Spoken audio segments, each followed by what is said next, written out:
Welcome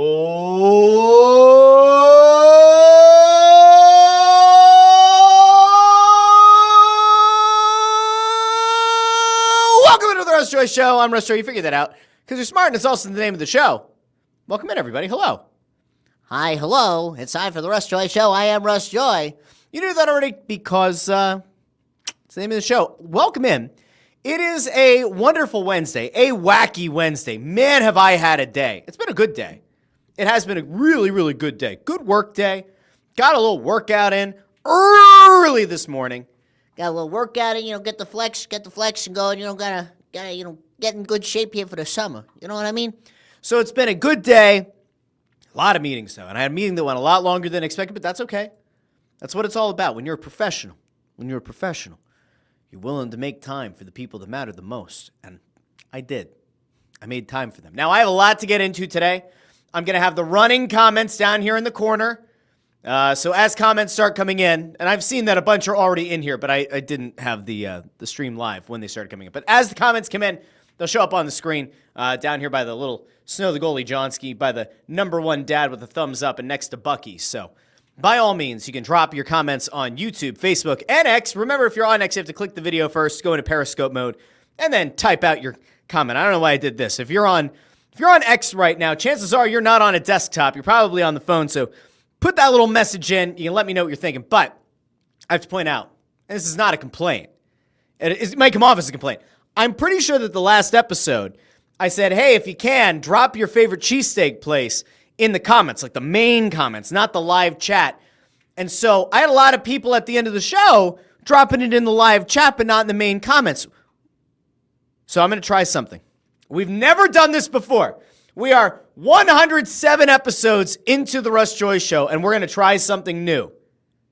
In the regular comments, not the live chat, in the regular comments, to make up for last episode, drop your favorite cheesesteak place in the regular comments. Now you can also put it up in the live chat, but just for the heck of seeing how YouTube likes the comments on the regular comment section, you could drop down there what your favorite cheesesteak place is, and I'll bring it up here. But I did see that we had a couple of cheesesteak things leading the way. Chris Freed over on YouTube says Curly's in Levittown and High Steaks in Ambler are outstanding places for cheesesteaks. I have been to neither. Video guy Amadeo says you don't want to try Skinny Joey's for their unseasoned steaks, Chris? Wow, that's Italian on Italian crime. Amadeo, you might be hearing from somebody at some point, and it ain't me. The seated rolls at Skinny Joey's look pretty damn good. Speaking of seated rolls, I think I've told you guys about Gazzo's up in Pottstown. Phenomenal. And I saw the chimichurri butter that they got going on as an option, and I haven't gotten up there yet for it, but I will. Oh, don't you worry, I will. As I keep trying to lose weight and to get a little bit of muscle, I'll get my protein in through that cheesesteak and a whole lot of carbs that my wife says I probably don't need, but that's okay. Chris Freed says, speaking of cheesesteaks, will Snow the Goalie have Joey Merlino on as a guest to discuss his alleged friendship with Eric Lindros in the 90s? A Skinny Joey episode would be the most listened to ever. That's just a bunch of paisans and Bundys sitting down having a good old chat. I don't know. Let's see. Chris says, Russ's background as a teacher would make the interview epic. Joey will either be talking about hits or Russ will be a hit. I don't know what that. Yeah, we'll see. Chris also says, as we wait, anyone else think that McDonald's should run commercials for their ice cream offerings during the NBA Finals with Joel Embiid? Soft and always broken down, a perfect union. Why is Joel Embiid catching a stray on a wacky Wednesday, Chris? Why are we going after Joel Embiid on a beautiful Wednesday? What are we doing here? Come on. The NBA Finals start tomorrow. The Stanley Cup Final starts tonight. I told you guys the other day, I think like a sweep is totally on the table. 5 games, likely, maybe 6, but Florida's winning it. I've yet to have anybody make a clear and concise argument on behalf of Connor McDavid's squad. If there's anybody out there today who wants to try to make the case, make me believe that Edmonton has a chance, you could certainly do that. Now, I will be watching. I will be locked and loaded watching that game tonight. I don't see it for Edmonton. I don't. Michael says, I like to pretend we drafted Cates at number 2 in 2017 and Patrick in the 5th round. you know what? If you look at it on aggregate, you still ended up with one of those guys being a contributor. Chris says, you wore the frog shirt to your meeting. The beauty of the meetings that I do, the camera cuts around here, so I'm okay. Although there was one person who saw it. Sometimes I throw a sweater on over top. It depends on what the call is. And I did have somebody say, is that a frog and toad shirt? And I said, you're darn right it is. And then we reminisced about our childhoods and reading Frog and Toad. So Zach O says, oh, yes! Michael dropping over in the live chat, Jim's is his favorite cheesesteak place. Let's see. Zach O says, not sure if you can leave a regular comment. I think you can while you're watching the stream live. Joey's in Thorndale has great steaks. All right, we're going to have to talk about some of these cheesesteak places. Maybe we'll have to do a live show. Just a bunch of people sitting around having a cheesesteak together, talking some Philly sports. Zach O says, speaking of McDonald's, the snack wraps are coming back. That is true. I'm not going to do a long segment on the snack wraps returning like I did on all the things that Wawa is throwing out. Because if you remember, it was last week is when I did the Sheetz versus Wawa thing, because Sheetz is invading. I didn't actually look to see. I'm pretty sure that the Limerick Township meeting was supposed to be last night. To find out like what's going on with Sheetz, if there was anything pushed through or not. I'm going to have to take a goosey gander later on today. But I'm pretty sure that meeting was supposed to be last night to give the final approval on Limerick Township getting a Sheetz. And now if it doesn't happen, I'm going to cry. And if it does happen, I'm going to cry. So either way, there are going to be a lot of tears on this show. And Zach says, you might as well just add food reviews to your show schedule. I might. If Sheetz opens up in Limerick, like, I'll tell you what, if Sheetz opens in Limerick or they open one in Schuylkill Township down in Phoenixville, whichever one opens first, I will do a live show on the day that location opens up. I don't even need Sheetz to sponsor it. I don't even need Sheetz to give me permission. I'll use like a mobile hotspot. I will do a show from the Sheetz whenever it opens. If it's in Limerick, if it's in Schuylkill Township, I don't care. I will do a live show from either. And if all goes well, maybe Sheetz will somehow look at my like not very impressive Twitter following of like 7,300 people or something on Twitter. And then maybe they'll look at like this channel and Snow the Goalie and some other stuff and be like, we'll have it. Let me work the fryers just for a little bit. I have great experience working at JFK in Pottsville at the city pool. I was a beast on the fryer and the flat top grill. You don't have to worry about me. I'll get my food safety classes and everything. Give me like a little Sheetz hat and apron. I'm locked in. Do a whole episode. It'd be awesome. Zach O says, parking lot live show. You're damn right. I'd be in. Chris Freed says he's in for a cheesesteak show. We could. I mean, listen, feel free to reach out to your local cheesesteak joint. Send them this YouTube channel and say, this guy is more than willing to come out and review your cheesesteak and interview the owner. I'll interview the owner. I'll interview whoever. We'll do a cheesesteak. We talk about it. Maybe I'll make like a little sub-channel on the Russ Joy Show channel. I've actually thought about it. Some local food reviews. It could be a lot of fun. The cheesesteak series. Oh, it could be great. You guys get me in touch with some local businesses. We'll make it work. It'll be great. They'll be so impressed by my incredible equipment that I have to film the show. It'll be awesome. Awesome stuff. All right, anyway. We have a lot to get into today. And now when I say that there's a lot to get into, am I being like mostly serious? Yeah, like there's a lot. If you looked at the thumbnail of the episode, you'll notice that there are a lot of topics today. And some of them are related to Philly teams, and some of them aren't quite as Philly related, but they're like little bits of Philly. I'd say that everything we're going to talk about today is at least tangentially affiliated with the Philly teams, which in theory, if you're a Philly sports fan, should make sense to you. Now, some of these things may trigger you. Some of these things may upset you. And no, it's not like an actual triggering thing. Like we're going to talk about a guy who is or was the trainer for Joel Embiid and Markelle Fultz. We're going to talk about some hockey targets potentially in the draft and in the trade market. We have a lot of stuff, okay? A lot to get to. And by the way, video guy Amadeo texted me earlier that he's kind of gone to war with GameStop.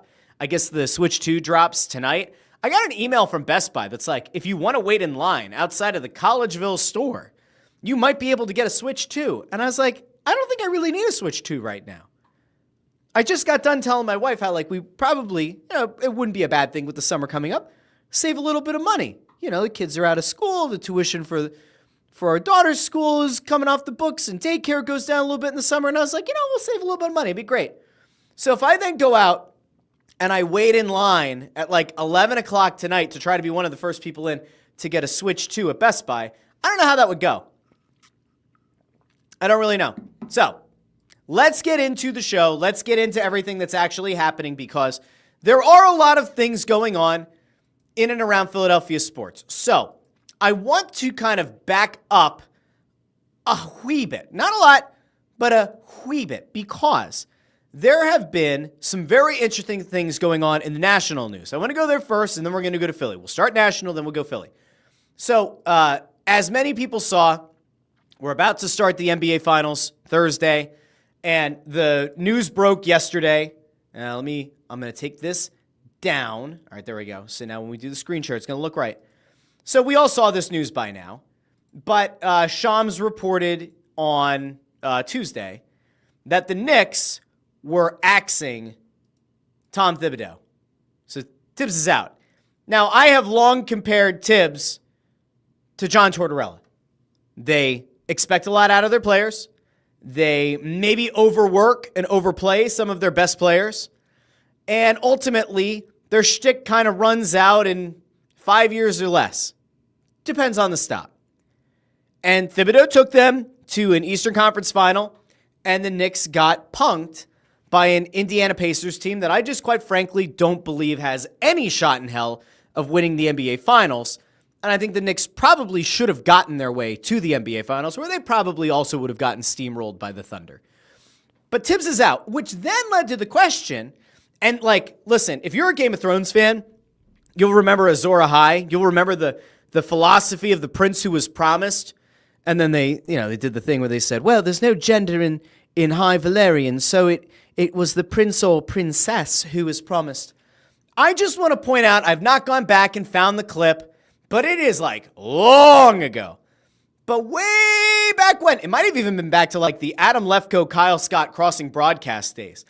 I threw out the idea that if Jay Wright were ever going to coach in the NBA, it wouldn't be the Sixers, it would be for the Knicks. And my long-held belief was, if you go back to Jay Wright's days of being a coach for Villanova, he'd always talk about the Big East tournament. He'd always talk about what it was like to coach at the Mecca up at Madison Square Garden. And there's always been part of me that's just thought, Jay Wright, pinstripe suit, loves MSG, maybe also likes MSG in his Chinese food and in his takeout. I don't know. I'm not judging. I have a bag of MSG upstairs. It's great. Nice little umami bomb. But he likes to coach at Madison Square Garden.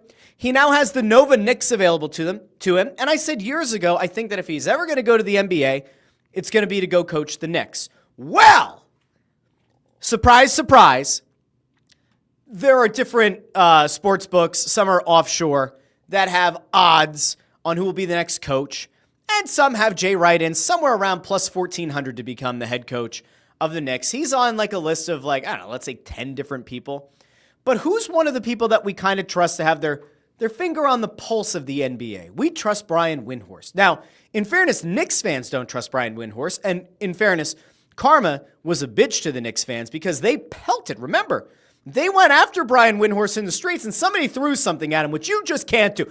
Don't attack Windy. He seems like a lovely man. Why would you attack Windy? Anyway, here's Brian Windhorst. Now, among the names that have come up, one of them is Jay Wright. So we're going to kind of break this down. And again, I know some of you might be out there going, why are we talking about the Knicks? I said Philly adjacent, Philly related today. Jay Wright, former coach of the Villanova Wildcats, a very successful coach, and a program that, by the way, has not found anywhere near the same footing without him. All right, let's go over to Windy really quick. Is there any chance that Jay Wright is going to end up being the coach of the Knicks? One of the more interesting jobs you're ever going to see because it is a desirable job. They have a very good roster. It is in New York City.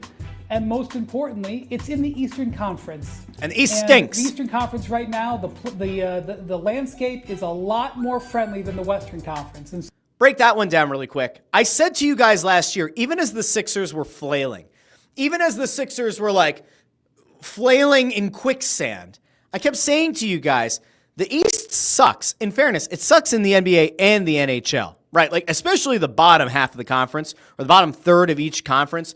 Very bad. So if you're trying to take a team that already has talent, one that already got, in this case, to the Eastern Conference Finals, why wouldn't you consider it? And again, will Jay Wright come out of retirement for it? So, yes, it's a very desirable job. But then again, this is a flawed roster. The reason that they are no longer playing is because the flaws in the roster were exploited by the Indiana Pacers. And while that roster can be changed, it won't be easy because they've spent... Well, they have Cat. Cat is a problem. Cat doesn't play defense. And there's the rumor out there that Mikal Bridges was very, very upset with Tom Thibodeau throughout the season, and that James Dolan brought in all of the Nova Knicks and presumably brought in Cat as well to voice their concerns about the head coach.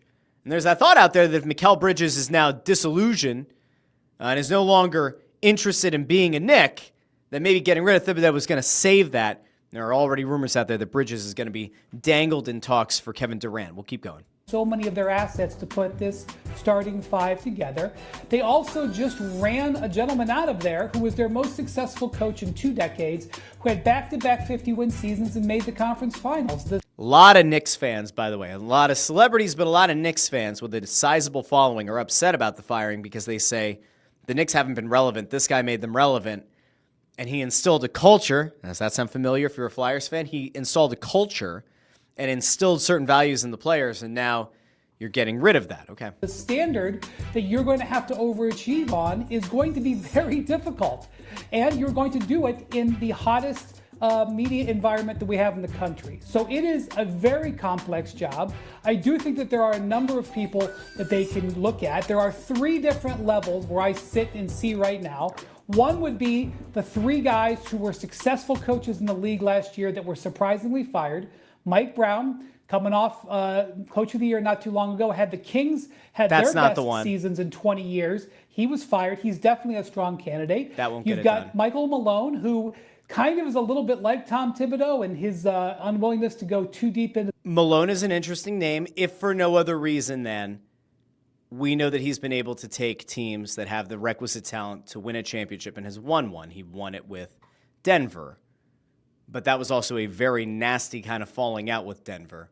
So it's kind of hard to envision a scenario where that's like a total no-brainer for them, but it might end up being a brainer. All right, let's keep going. To the bench and his rigidity, but is a championship-level coach who instantaneously demands the respect of veterans. So that's what you've got there in New York, so he'd definitely be considered. And you have Taylor Jenkins, who might have ended up coming close to a 50-win team with the Grizzlies and was fired with 2 weeks left to go in the season, who was, again, experienced head coach. Another good option. Look at sort of the off-the-board guys, and that's where you have to look at Jeff Van Gundy.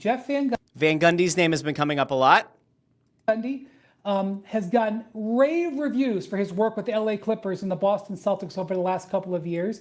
He knows what it takes to be a head coach in New York. Would be an excellent option. I don't know if he wants the job, though, Molly, because he's a guy who is very close to Tom Thibodeau. And, I saw the way he was treated, and I'm not sure he would want it. Does that sound a little bit like the Mike Sullivan of it all? After Torts got let go, Sullivan was a good close friend of Torts. Does that maybe get in the way? Maybe some people would never been NBA head coaches before. That's where you think about a Jay Wright or maybe a Royal Ivey as a top assistant. Royal Ivey, stop. So Jay Wright is only mentioned in very little passing at the end of a Windhorst hit on First Take. And so it makes you wonder if you've been one of the people who, like me, have thought Jay Wright is a legitimate threat to get that job, is a legitimate guy to get that job, or a contender to get it. It's interesting that one of the most plugged-in people on the national circuit doesn't seem to believe that Jay Wright is a legitimate threat right now. It doesn't mean that he won't be a threat, but it's interesting nonetheless that name is not getting more traction right now. Now, again, no guarantee it's going to happen. There's no guarantee that that's going to be the way that the Knicks go. But I do think that there is a non-zero chance that Jay Wright ends up finding his way into contention, into conversation for that job. Now, that was very barely related to Philly. let me take you to another thing that is Philly related before we actually get into the Philly of it all. It is one of the most brutal, epic takedowns I have seen on social media in a very, very long time. I mean, we are talking a wild amount of time since I've seen the kind of destruction of a human being that we witnessed on X the other day, if you were keeping up with it. And I mentioned, so Drew Hanlen, guy who was the trainer of Joel Embiid, Markelle Fultz's trainer, Jason Tatum's trainer. So Brandon Jennings, who you may remember as being a Milwaukee Buck, is on a bunch of other teams as well. Lefty, good guard, not great. Brandon Jennings tried to go after Drew Hanlen, this trainer, a few days ago. And it was an article about how Hanlen puts his guys in a text chain where he's essentially challenging them, right? He's challenging his guys going into a big matchup, and he puts them on this text chain. So Brandon Jennings then tries to follow up. I'm looking at it. It was a few days later. He quote tweeted himself. Never a great move. Not a great move, but he quote tweets himself a few days later and says, "Why are you so quiet now, you groupie-ass trainer?" Then he tags Drew Hanlen. "Where is the group text chain now? You the biggest basketball groupie trainer ever." Okay. So then you say to yourself, all right, well, that seems kind of intense. It seems kind of harsh. Oh, Drew Hanlen, he answered back, and he answered back pretty forcefully. He says, "I'm getting two of my clients, Halliburton and Holmgren, ready for the finals, so don't have time to waste on your dumbass takes." Side note, maybe if your trainer would have talked shit to you, you wouldn't have shot 37% from the field and 23% from three in the playoffs while never winning shit. Ladies and gentlemen, if I could drop this mic, I would do it. So Brandon Jennings tries to go after this trainer, and the trainer, this isn't even like takes a shot. This is like that scene in The Godfather. This could even be like the end of Scarface. I don't know the man, right? This is a bloodbath. Getting Halliburton and Holmgren ready. One guy on each team represented in the finals. I don't have time to waste on you. By the way, if your trainer had talked shit to you, you would have shot better than 37% from the field and greater than 23% from three in the playoffs while not winning shit. Oh, and it got worse because then, as a follow-up, he quote tweeted StatMuse showing that Brandon Jennings in the playoffs for his career averaged 8.9 points per game, 2.6 assists per game, shot 37% from the field, 24% from three-point range, and 80% from the free throw line, the third lowest playoff three-point percentage in NBA history with a minimum of 75 attempted three-point field goals. That is a murder. The fact that Hanlen was able to get StatMuse involved, the fact that he was able to get StatMuse to come and dunk on Brandon Jennings, it's incredible. It was next level stuff. Now, I mentioned it was Philly adjacent because Drew Hanlen, Embiid's trainer, was Markelle Fultz's trainer. I don't know if he still is. Anyway, that's something for you. All right. Now, let's get into the Philly of it all. We had some fun. We ventured away. And now we're going to bring it back to the Philly of it all because there are lots of things going on. Mostly, if you want to be honest about it, Phillies had a very nice effort yesterday. We're not going there today. No offense to the Phillies. We love the Phillies. We love Christopher Sanchez. We don't love the control yesterday. But I think he's up to he now has the fourth most starts over the last two seasons by a left-handed pitcher to allow 3 runs or fewer. Hell of a stat. Well done, Christopher Sanchez. Good win. Snapped the losing streak. Trey Turner, 2 home runs. Bryce Harper comes back for the first time since, May 27th, hits a home run. Good on the Phillies. Why am I not diving into the Phillies? Because I watched the game, and it made me feel very little. They need to win me back. That's a 162-game season. You're really out after a 4-game losing streak? No. Well, then how are you not back in after A nice little outburst by the lineup. A Trey Turner hitting 2 home runs, and Bryce Harper hitting 1. Because it got me feeling a little bit better. Did it make me feel frisky as a Philly fan? Nah. It made me go, there are the bats. And then I have the old voice in my head. I have that old voice in my head that says, Hey, don't forget, Sonny. I bet you the Phillies, they score all those runs. You know, that means they're not going to score much over the next 2 games. You know that, right? There's that old Philly fan in me that knows there's a chance that all those runs are going to mean we're going to see very subpar production at the plate over the next few games. I'd like to be wrong, though. It'd be great to be wrong. I'm just not wrong very often. But when I am, I'll tell you that I am. Okay. So, we do have one other real quick note before we dive into everything. But as the NBA Finals get ready to start, you will see a Philadelphia 76er in the final. You actually will. You will see a Philadelphia 76er represented at the NBA Finals this year. Not in the finals, but in case you missed it, Jared McQueen, who this team very clearly seems like they're going to build around in some meaningful way, is going to be a player correspondent at the NBA Finals. And the NBA is already promoting him. I didn't even see this. I just saw it. This came out a little bit ago. What's Jared McQueen up to? For those who don't know this, I love Kyle. This guy's good. Kyle? Oh, he's golfing. Oh, what's going on, Kyle? Hey, young man. What's going on? What's up, bro? I literally just want to say good morning to you, man. Hope you're having a great day, and I love you. What do Wow, you want, that's bro? sweet. I just want to say good morning. Oh, it's Kyle I love you, Lowry. man. It's almost afternoon, and I love you too, but don't call my phone, bro. I'm gonna call you back later. You still gotta play. Okay. You still gotta play about 55 more games before you're not a rookie. What do you mean? We'll talk later about our days. No, we won't. I'm not gonna block you. He's joking. He's joking. Kyle You have a Lowry great day, blocking man. Jared McQueen Yeah, that's would be my guy. something. We love each other, man. That's.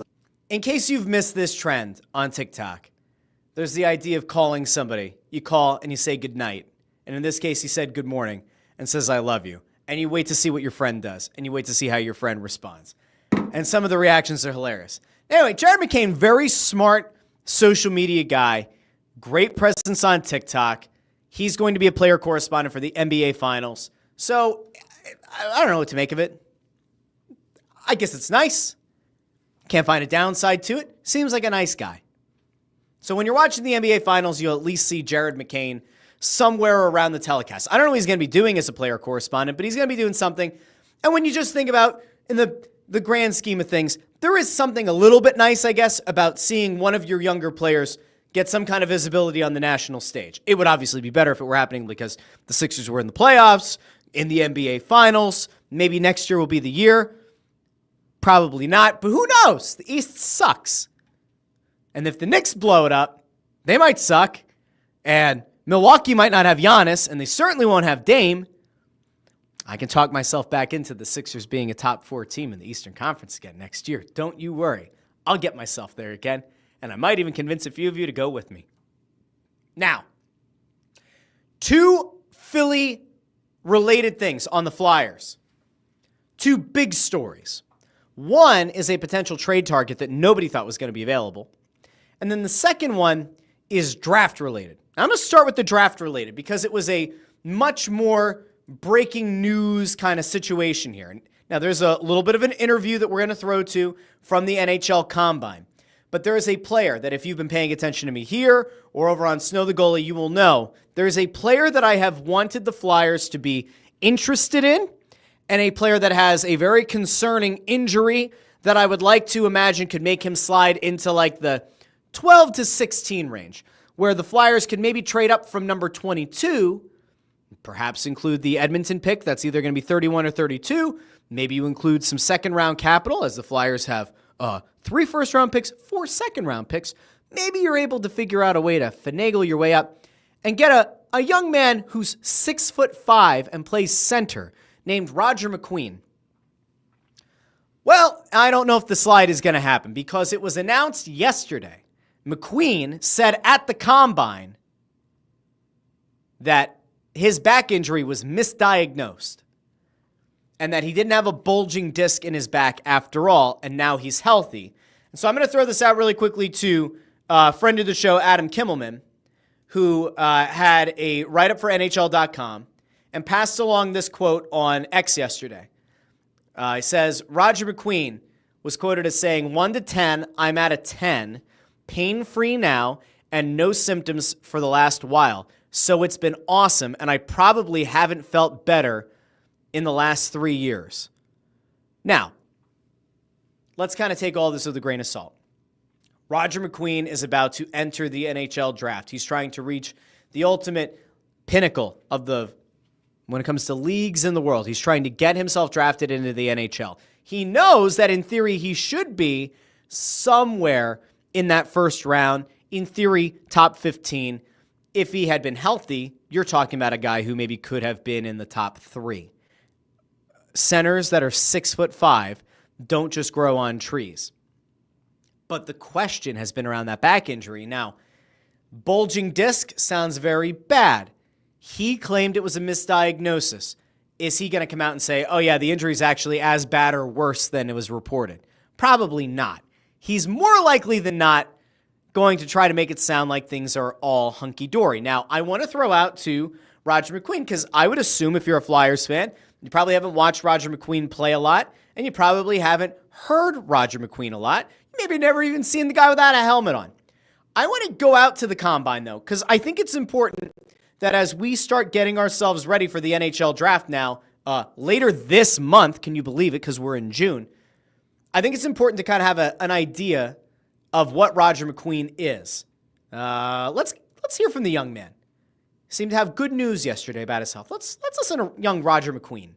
With Roger McQueen here in Buffalo. By the way, this was done by the Flames. They did a nice job here getting the one-on-one. On the concourse at KeyBank Center during the NHL Combine. Roger, 2 days into it. How are you feeling? How are you enjoying the experience of being here in Buffalo? Yeah, obviously it's awesome. I personally love seeing new faces and faces I've seen very familiar with in the U18 tournaments. So it's been awesome to meet with lots of teams here, and it's been nothing but the best. Look how tall he is. His head's about to hit the ceiling. I knew he was 6'5", but by God. Teammate here too, don't you, from Brandon Carter Klippenstein? So is it nice to have a familiar face as well? Yeah, for sure. Having a teammate here, Carter, he's a great guy, and I couldn't say enough good things about him. And being able to just be with him in a room, especially I'm rooming with him too, so it's nice to be able to talk about it and kind of get his sense of how he's feeling. And I think we're both really enjoying it, and it's been awesome. Your head coach in Brandon, Marty Murray, is a former Flame, a longtime pro.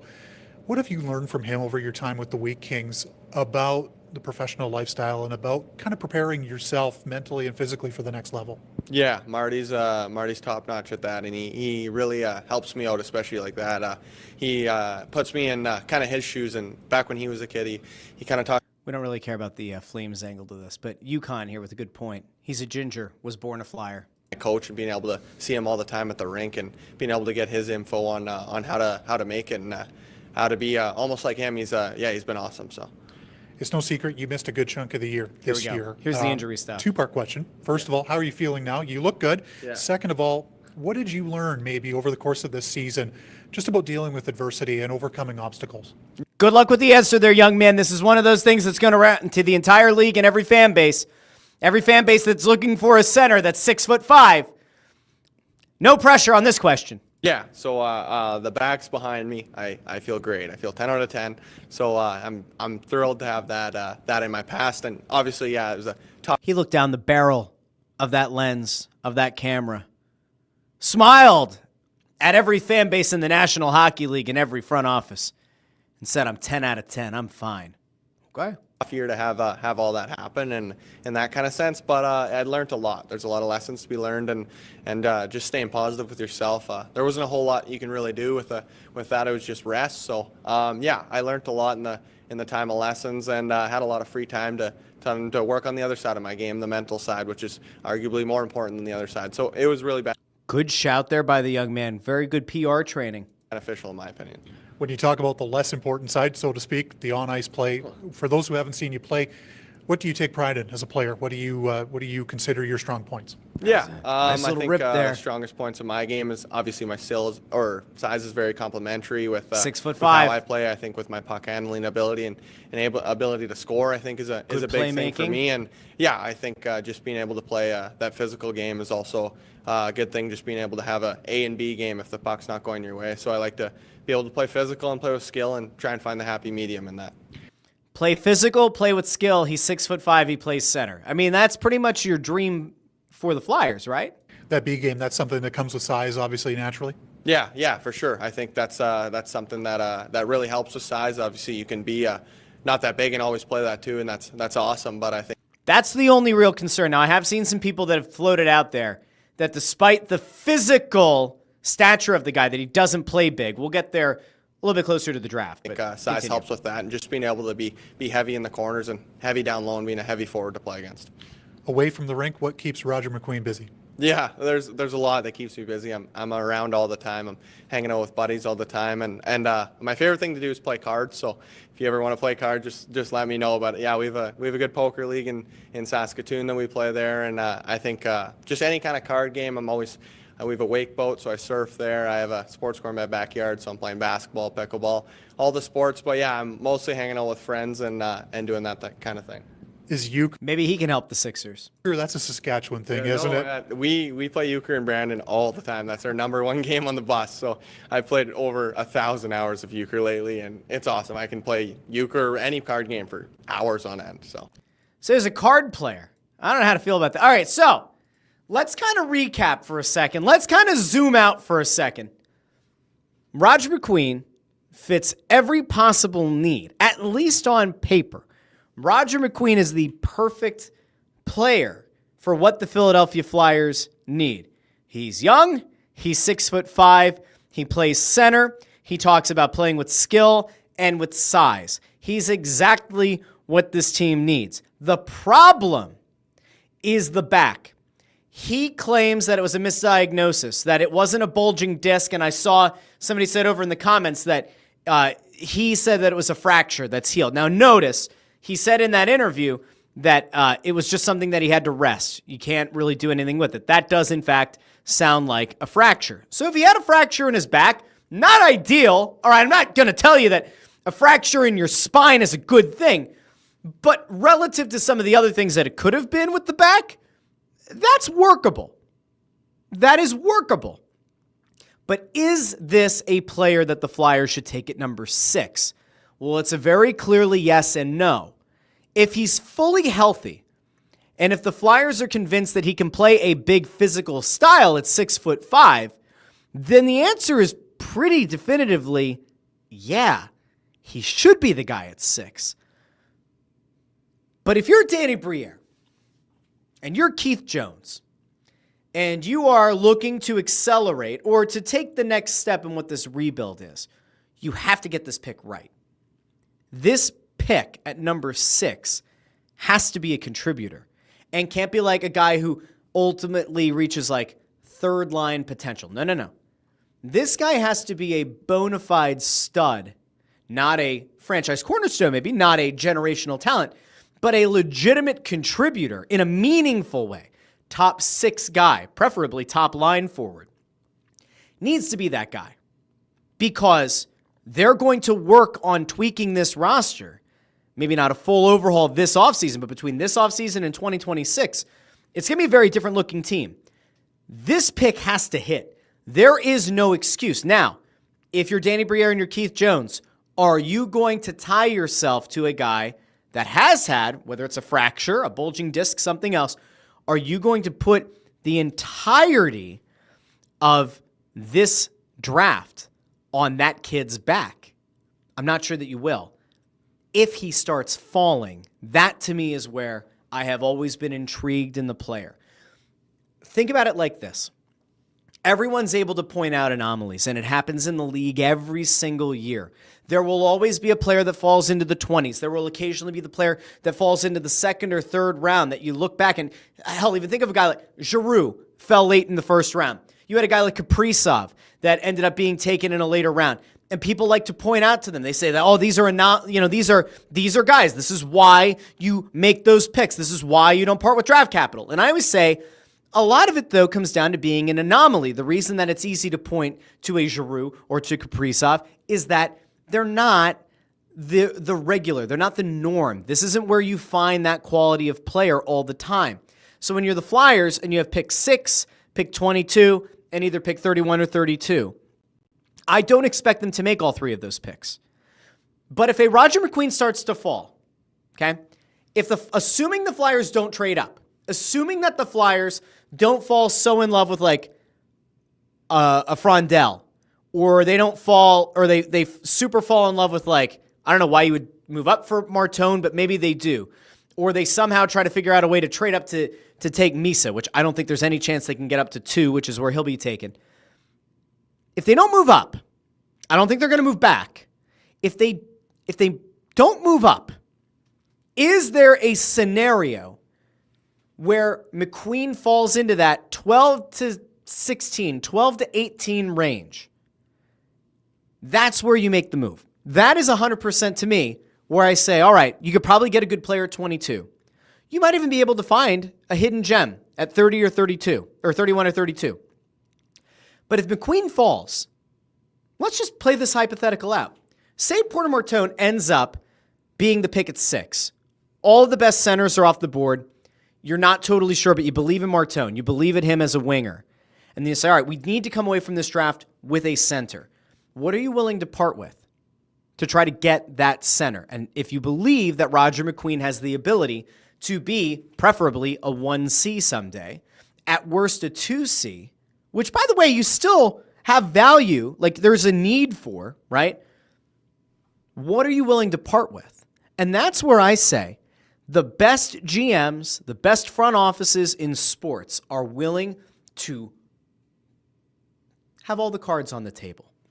Or they're willing to put their balls on the table. I don't know why you would. That just seems uncomfortable. But they're willing to do it. They're willing to make a move that seems at least slightly psychotic in the moment.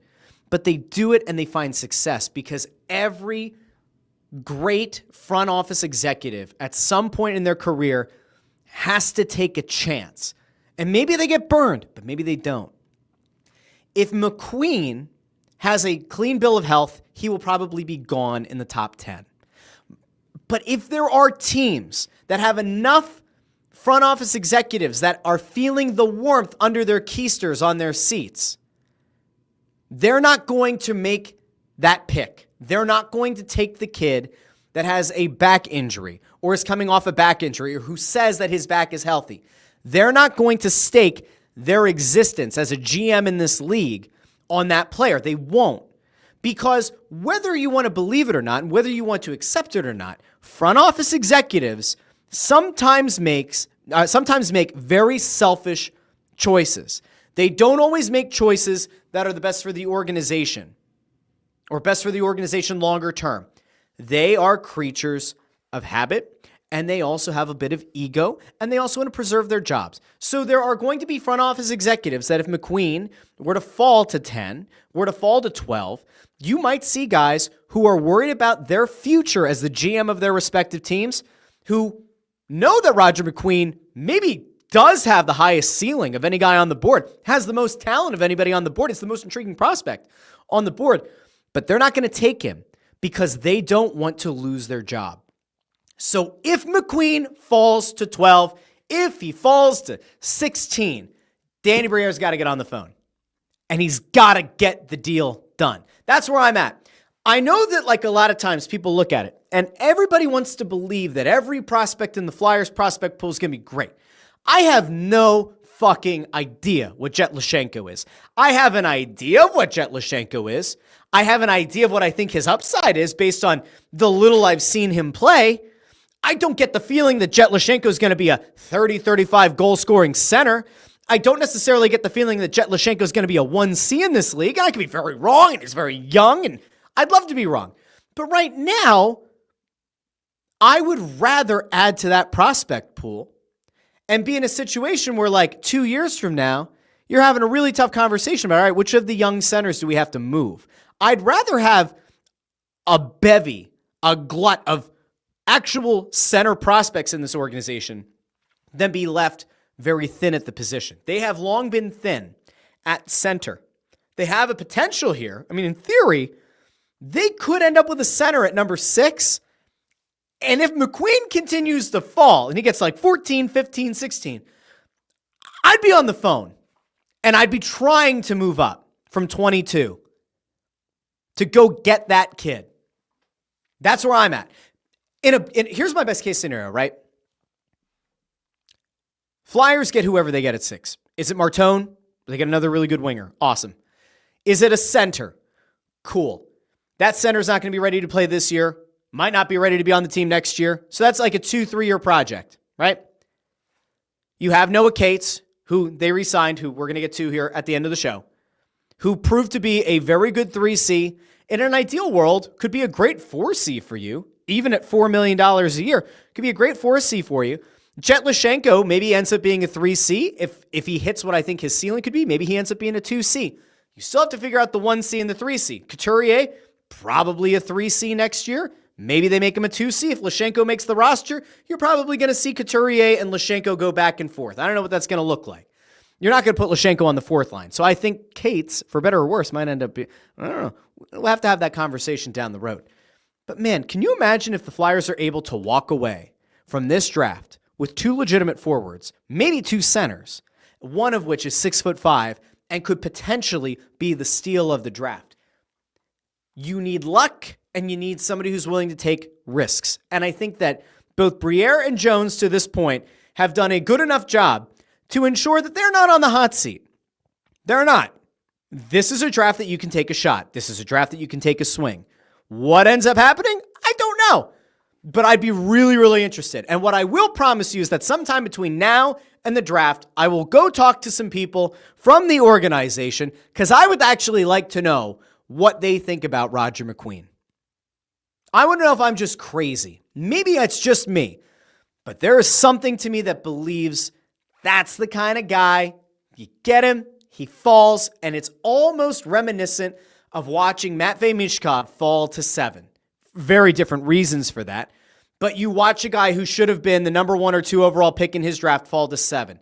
McQueen should have, if he had been healthy, if the back injury never happens, he's probably a top 3 pick. If he falls into the early teens or the mid-teens, like that to me is it. That's like history kind of repeating itself in a really potentially beneficial way. I don't want to go into a draft overrating what Jet Lashenko is going to be. Because there's no part of me right now that goes, oh yeah, Jet Lashenko's definitely going to be a 1C someday. Maybe he will be. But I'd rather go into it expecting he's going to be like a 3C, maybe a 2C, and that it was maybe a mistake of a pick instead of taking Zeev. Probably going to be a really good defenseman. I'd rather go into it with low expectations around Lashenko and be able to fortify that position. And then over time develop a McQueen or Frondel or a Martone or whoever they end up getting. Or maybe they get Denoyer. We'll see. I did notice that David Daniel really hates the idea of Roger McQueen. Said Nolan Patrick all over again. Also says damaged goods. Says that he thinks that Couturier is going to be the 2C. Let's see. There was some other stuff up here. He was very. I also notes that Kucherov was a 2nd round pick. Correct. Again, an anomaly, but 2nd round pick. Okay. Let's see. There's so many things up here. He goes, Steve McQueen, maybe better. Says McQueen, guy's a cripple. 23 games. He and Demko can get a room, but he's injured. Says, no way. Take him at 26. Video Guy Mateo says, why are you yelling? He can make pancakes from your balls. How did we get from this guy's injured all the time that he can make pancakes and rub your butt? What are we doing? David Daniel, are you okay? Are you okay? All right. By the way, I have not heard anything since the last show that would indicate to me that the Marco Rossi thing is happening.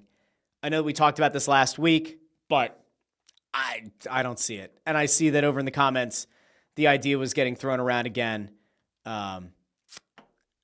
Where's it at? I saw somebody saying about Rossi again. I just don't see that even being a legitimate option. Zacho says Denoyer, Frondel, and Higgins feel like the safest picks. They do at 6. I wouldn't say that they should take McQueen at 6 unless they know for a fact he is totally healthy and they are convinced that he is like a generational talent, which I don't think anybody thinks he is. I'd probably go with one of the safer guys at 6 because despite them being quote unquote safer, they're all still very good players. They're not like none of those 3 on the screen right now are bad players or are guys that are going to be like 3rd line ceiling. Like that's not it. So it's not even like you're saying, I'm going to take somebody that has a really an acceptable ceiling, but a higher floor, but maybe isn't going to reach that next level.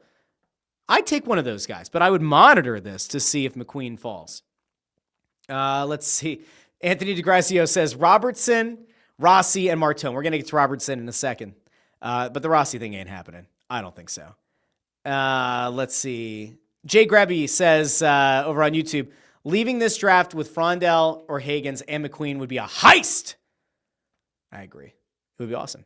Sutliff says, I'd rather trade one of those other first rounders for NHL players that can help now, not more prospects that may or may not help in 3 to 5 years. It depends on what the player is, though. Like, if you're just getting somebody who's like a stopgap player, I don't care about it that much for this year. Like, again, I think that they're going to end up being good enough. They'll get a goalie. They'll end up being good enough to make the playoffs. But, like, getting an NHL player to what end? What is the ultimate goal in getting somebody who's just going to contribute but not give you a higher upside longer term? It's the beauty of being in the midst of a rebuild here. And don't forget, so much cap space next year will be available. You don't want to commit yourself to an NHL player that has multiple years left on a deal, especially if it's not going to be somebody who has significant upside. Let's see. Anthony says, Briere is in a spot to take risks because he's not getting fired anytime soon. Correct. Zacho says, seeing rumors on Twitter about Philly and Vegas talking about a trade for Nicholas Hague. I saw that. It's over. NHL Rumor Report put something out. I saw the tweet a little bit ago. We'll throw this on the screen real quick. That Elliot Friedman apparently said on the radio that the Flyers have been linked to him. So there's another defenseman who could maybe help you out. Listen, they're going to have to figure out the blue line because Risto is not going to start the season, right? They'll have to figure out some kind of a stopgap. I don't know what they're going to do. Jay Grebby asks, sorry if you covered this already, but what do you think happens with York? I don't know what happens with York, but I'd trade him. I would unload Cam York, especially, you know what? There you go. There's your trade up from 22 to go after McQueen. Would I trade Cam York and 22 and 31 or whatever to go move up in the first round and go get another young player? I would. I don't believe in Cam York at all. I just don't. If there's one guy that was up for a contract or whatever that I just wouldn't even care about negotiating with, it's Cam York. I just don't see it. Nothing against the guy. He is an NHL caliber player. I'm not saying he's not, but he ain't it for me. And again, when you're talking about a blue line that needs size, you're going to keep Drysdale. You're going to keep Emile Andre. Cam York to me is the odd man out. And there are teams that are certainly going to be interested in Cam York. He might end up being the guy that's able to get you a nice return. He's not a worthless player. I want to make it very clear that despite the fact that I don't believe in Cam York, the player, I don't believe in Cam York, the long-term piece of a Flyers team that's trying to compete for a Stanley Cup long-term. Even though I don't believe he's that guy, he's not a bad player. He's a good player. Should get you something. CMZ says, if Briere can land Higgins or Denoye and then get McQueen, oh boy. We will see. We will see. Anthony DeGracia says, calling it now, Schaefer does not go number one. If Schaefer doesn't go number one to the Islanders, it makes everything else in the draft very interesting. If that were to happen, if Schaefer falls, and Schaefer is widely viewed as the number one defensive prospect in this draft, if he falls, and the rumors about San Jose being willing to move out of number two are true, well, that changes the calculus on everything. Because then if you're the Flyers, you go, all right, we can go up and get a guy who might end up projecting to be a true number one defenseman. Do you try to move up from 6 to 2 with San Jose? If Schaefer were to fall for some reason past number 2, Chicago will take him at 3. If Schaefer somehow falls to 4, Utah, you could probably get the trade back, but I don't know. I don't see a scenario where Schaefer goes that far. Let's see. Purple Crayon says McQueen for 6. So Purple Crayon is in on Roger McQueen at number 6. I wouldn't go that far, but who knows? Ryan Reese says Jet is a 4C in the AHL. Terrible pick. I mean, geez, a 4C in the AHL. Listen, I'm not a huge fan of the pick, but I don't know if I'd go all the way there. David Daniel, by the way, says, love you, Russ. I appreciate that, David. Thank you. And also says that Snow the goalie is the very best. I appreciate that. It's also very nice of you. Okay. There are a lot of other things to get to, and I have to somehow get to them. And there are a lot of comments, and the comments are rolling in the bottom of the screen. The last guy that I wanted to get to is a potential trade target for your team, your town, your Philadelphia Flyers, and literally every other team in the National Hockey League. And that's Jason Robertson, he of Dallas Stars fame. If you remember, and of course you do, Mikko Rantanen ended up in Dallas, signed a lucrative extension, and there was a belief out there that, oh boy, at some point Dallas is going to run into cap issues. And so now there's this belief that maybe Jason Robertson could become available. And this started going around a few days ago. But this came from DallasNews.com. We're going to pull an excerpt of this from the Dallas Morning News about Jason Robertson and whether or not Dallas would trade him. So let's go over to the Dallas Morning News. Thank you to the Dallas Morning News. They do a great job. I actually don't know. I don't read them. But I'm sure they do a great job. Let's go over to what they had to say about Jason Robertson. Quote, Robertson will likely expect a significant raise closer to what other top-line forwards like Hintz, $8.45 million, and Rantanen, $12 million, make. If the Stars don't think they can or aren't willing to afford him at that price, they may be better off testing the trade market to recoup some of the 3 first-round picks they sent away ahead of the trade deadline this year. They could also use the cap space with just $5 million to sign 6 players this offseason. In addition to his contractual issues, Robertson's game isn't as layered as other forwards like Hintz or Wyatt Johnson, the guy that I wanted the Flyers to go after. He's known as a pure goal scorer on the power play and in 5-on-5, but doesn't have as much versatility outside of that. So if you're talking about a pure goal scorer, right, which he is, he has 2 seasons with over 40 goals.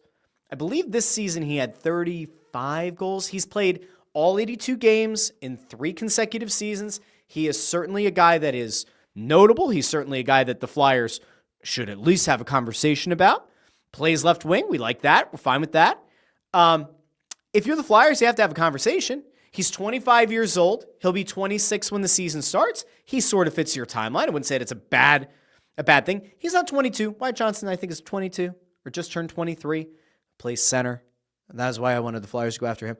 But Jason Robertson, legitimate 40-goal scorer in this league, makes me sit back and go, okay, if you're the Flyers, does that raise your ceiling significantly enough that not only are you a playoff team this year, but you maybe have an even higher ceiling, that maybe you can even reach another level in this first year and then entice a free agent in 2026 to come play with Travis Konechny, to come play with Jason Robertson, to come play with Matvei Michkov. Imagine if you're trying to woo a center next offseason and you have Jason Robertson, Matvei Michkov, and Travis Konechny, all of whom are very good players in very different ways, skilled, tenacious, pure goal scorers. If you're a center and you're looking at up-and-coming teams and you're looking at great places to play, and teams are going to have a lot of cap space in 2026, you have those 3 guys on the wing, it certainly makes the Flyers an interesting place to go in 2026. Now, again, he's played every game the last 3 seasons. The 4 seasons ago, he played 74 games. 41 goals, 46 goals, 29 goals 2 seasons ago, 35 goals this past season. He's put up point totals in the last 4 seasons of 79, 109, 80, and 80. If you're the Flyers, you have to at least have a conversation, right? You at least have to pick up the phone and have that chat. Now, I saw this. David Daniels says, trade York for him. I don't know what York is going to get. That's one issue. But also keep in mind, like the idea was kind of thrown out there a little bit ago in that thing from the Dallas Morning News. They have $5 million and they need to sign 6 players. I don't see a scenario where Robertson's back with them. I don't know what other guy they're going to part with that's going to free up enough cap space. And because he's going to be coming up on a new contract, that cap space is going to dwindle even further. So good luck. Jay Grubby says, I'd love to move York for him, but Dallas trying to clear cap space, and their left-handed defensemen are Heiskanen. Could have been Heiskanen. Nolan Patrick. Harley and Lindell. So they probably don't need another left-handed defense, but who the hell knows? All right. Let's see. Is there anything else that I wanted to get to? That was Robertson, so we got that. We talked about. Oh, there was one other. Oh, I saw it. There was another hire. The Flyers apparently are bringing in a new assistant coach. Dave Piñata of the Fourth Period put out that it sounds like, and I'm going to screw this guy's name up, and that's my fault. I should have looked this up, I guess. Yogi Svikovsky is going to be, potentially, the Flyers' new power play coach. Going to be an assistant coach. And that's notable because the power play would almost certainly be better with good old Yogi. I just love the name Yogi. Hey, boo-boo. You got yourself a power play basket? Yeah.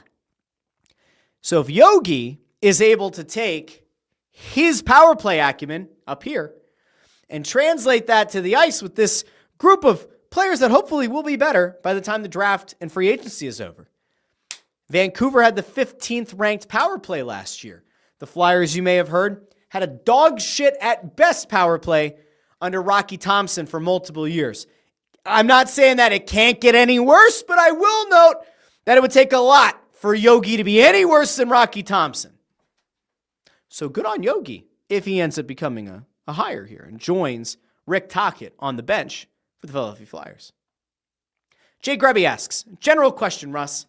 Have you ever thought of having guests on the Russ Joy Show? Yes, I have. And I've had people on before. Let me think. Broads has been on. John Marks has been on. Jose Nunez, covers the Union, has been on.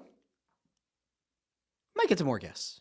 We might start leaning in. I've had an idea for a while about a recurring segment or a recurring appearance schedule on the show. I think as we get into the summer, it's going to make more sense, especially as we get ready for the NHL draft and the NBA draft. I think you'll see some people popping up on this show every once in a while. I think you will. Last thing, Amadeo calls it out here. And I had him, I think front and center on the thumbnail. Whoops. Noah Cates. Noah Cates re-signs with the Philadelphia Flyers. Was a restricted free agent. 4-year deal. $16 million overall. $4 million cap hit. It's not a bad contract. We're at the point now where Danny Briere continues to make very nice deals. Now, some people initially were like, oh, Doesn't that seem like a lot? Doesn't $4 million seem like a lot of money for a 3C? And I will once again point out, $4 million for a 3C isn't particularly bad. I don't like the idea of burning capital going forward just because the cap is going up. But the cap percentage of $4 million is not going to be very high in a year, and especially 2 years from now. And I would guess that within a year or two, $4 million is going to be on the lower end of what 3Cs are going to make in this league. You have to remember that, over the course of time, these salaries are going to go up. And guys who don't appear to be worth the contracts they're going to be signing, they're going to set the new bar, and you're going to keep seeing that go up. That, to me, is a very good sign for the Flyers that they were able to once again go out. They bought what were essentially 3 years of Noah Cates' unrestricted free agency. They bought 3 years of that. And he's going to be able to sign another contract when I think he's 30. I want to say it's when he turns 30. He'll be able to sign another contract. So it's good for him. So it gives him some flexibility. He'll, in theory, still be at the peak of his powers, whatever that ends up, may end up being. But he's a really good 3C for this team. And as I outlined earlier, if we get to a point where you get multiple center prospects in this prospect pool, you could envision a scenario here where Noah Cates kind of flirts between the 3C and the 4C because you have legitimate studs at your 1C and 2C, and just by virtue of that, he moves down, and that's okay. That could be a great thing. Or maybe he stays at 3C. Couturier, for better or worse, is a good soldier, plays 4C for you. At a very high cap hit, but you're not trading that contract. Noah Cates played really, really well last year. He was part of a line that was kind of a revelation for this team. He plays his role. He doesn't try to do anything that he can't do. He doesn't try to sell himself as being something that he isn't. That is the perfect kind of guy to continue to bring back and to reward. So you now have Tyson Forster's back on a good deal. Helge Graan signed an extension, and now Noah Cates signed an extension. And I have to tell you, it's not a bad thing. Good business once again out of Danny Briere in this front office. So good on him. All right. Last thing. David Daniel says, Flyers need to sign someone with some talent. He has talent for his role. But yes, they need to get people that are going to be high upside at some point. Zacho says, anyone upset at Kate's signing doesn't know puck. Ooh, shots fired. Okay. I think that is probably it for today. Zacho also says, you have to do some viewer discussions in the summer, take some calls. I actually do have a way to sort of take calls on the show. I once had a weird workaround with a phone number, and then I decided it wasn't worth it. Now, I am not saying that at some point, for fun, I'm going to roll out like memberships over on YouTube, but I can tell you that the membership option is really to support the show, to make sure that we can continue to put it in the podcast feed, that, I don't know, we can still have this thing hosted. We pay Video Guy Amadeo, all that kind of stuff. But there could be a potential that at some point I put out the idea of like the YouTube memberships where you'll get commercial-free shows, where you would get some additional privileges. And one of those additional privileges could be that you get to come behind the scenes on the show where I initially streamed the show from, and then I could bring people on to the show, audio or including video. And maybe we do that occasionally. Maybe we do an extra show a week that's kind of like a round table. I don't know. Well, I'm trying to come up with some interesting ideas here. You know, it's a grassroots effort, this show. But I do, once again, appreciate each and every one of you who joined me on the show on YouTube, Facebook, and X. David Daniel had a lot of all caps, but says, great show, Russ, in all caps. And I love that. And it's great. Chris Reed says, so we get to heckle Russ for a full show? You might. I also saw, I don't know where he was at. Ford snuck in here, didn't like all the hockey talk today, but did say Jay Wright's not going to the Knicks. I think I saw it. Did Fawcett show up here partway through the show as well? I think he did. I saw him in there somewhere. I can't find the comment now. But anyway, I want to thank everybody who joined me for the show on YouTube, Facebook, and X. Remember, the best thing you can do to help this show, like the video, share the video, and subscribe. Ring the little bell so you get notified whenever the show goes live. And if you listen in the podcast feed, Apple Podcasts, Spotify, Pandora, Amazon Music, wherever you get your podcasts, leave a 5-star rating. That's helpful. 5-star reviews really help. But as you can tell, the focus here mostly is over on the YouTube. Liking the video significantly helps this channel. So liking the video, sharing the video, adding a comment in the regular comment section, they all help. Seriously, it's unbelievable how much differently this show ranks and gets recommended to people when you like the video, and even if you drop a comment. I'm serious. I don't know why. I don't understand the YouTube algorithm, but I will tell you, it really does help. DD with a wave. Zacho says that it's a like spike, so I don't know. Maybe we just got a bunch of likes. That's great. So all those things help. By the way, if you come across this show on TikTok, on Instagram, on Facebook, on YouTube, Shorts, all the short form content that Video Guy Amadeo does, do me a favor, try to like that stuff too. You can subscribe to or follow the social media accounts, TikTok, Instagram, YouTube, Facebook, all that. All right, that's enough. That was like a big assignment at the very end. So, yeah, sorry, I kind of gave you homework here, and it's the end of the school year for most people. So, we're doing what we can. Anyway, this has been the Russ Joy Show. I've been Russ Joy, but you knew that already because you're smart, and it's also the name of the show. I'll see each and every one of you on a fabulous Friday here on the Russ Joy Show. Until then, have a great day. Have a wonderful Wednesday, an awesome Thursday, and I'll see each and every one of you on Friday here on the Russ Joy Show. Bye now.